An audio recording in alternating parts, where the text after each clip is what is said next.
तमिलनाडु के एक समुद्री तट पर पिछले दिनों कयामत की मछली यानी डूम्सडे फिश देखी गई। इस मछली को और फिश के नाम से भी जाना जाते हैं, जिसे समुद्र में तमिलनाडु के मछुआरों ने पकड़ा है। गहरे समंदर में रहने वाली ये मछली 30 फीट तक लंबी हो सकती है। इस मछली को कयामत या प्रलय मछली के रूप में देखा जाता है। जब से ये मछली दिखाई पड़ी है, तमिलनाडु के लोगों में चर्चा का विषय बन गई है, साथ ही डर का माहौल भी है। दरअसल जापान और फिलीपींस समेत कुछ एशियाई देशों में ऐसी मान्यता है कि ऑरफिश जब नजर आती है तो दुनिया में कुछ अपशगुन होता है। इस साल इसे मैक्सिको समेत दुनिया के कई हिस्सों में देखा जा चुका है। ऑरफिश का वैज्ञानिक नाम रीगलेकस ग्लेस्ट्री है। इसे दुनिया की सबसे लंबी हड्डी वाली मछलियों में माना जाता है। ये मछली कभी कभी ही समुद्र की सतह पर नजर आती है। समुद्र में इसका ठिकाना 200 से 1000 मीटर नीचे होता है। जब समुद्री जल के तापमान में बदलाव होता है या कोई हलचल होती है, तभी ये ऊपर आती है और इंसानों को दिखाई देती है। इसके ऊपर आने पर अटकलें लगाई जा रही हैं कि कोई बड़ी आपदा आने वाली है।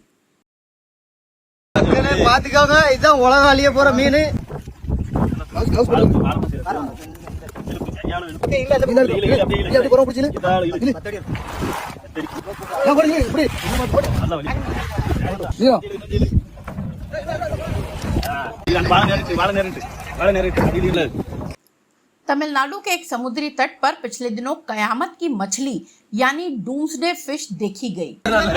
इस मछली को और फिश के नाम से भी जाना जाते हैं, जिसे समुद्र में तमिलनाडु के मछुआरों ने पकड़ा है।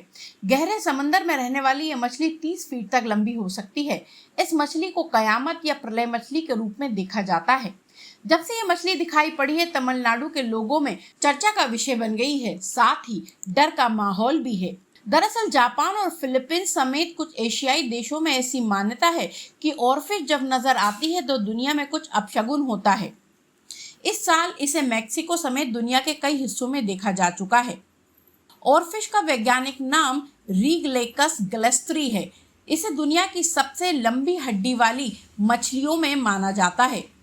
ये मछली कभी कभी ही समुद्र की सतह पर नजर आती है। समुद्र में इसका ठिकाना 200 से 1000 मीटर नीचे होता है। जब समुद्री जल के तापमान में बदलाव होता है या कोई हलचल होती है, तभी ये ऊपर आती है और इंसानों को दिखाई देती है।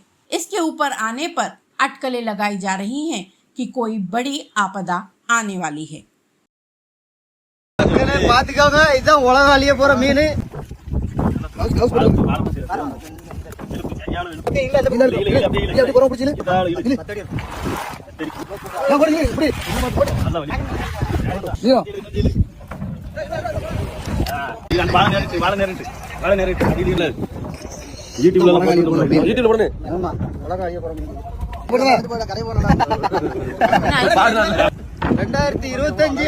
உலகம் ஜோலி முடிஞ்சு பாத்துக்கோங்க மக்களே।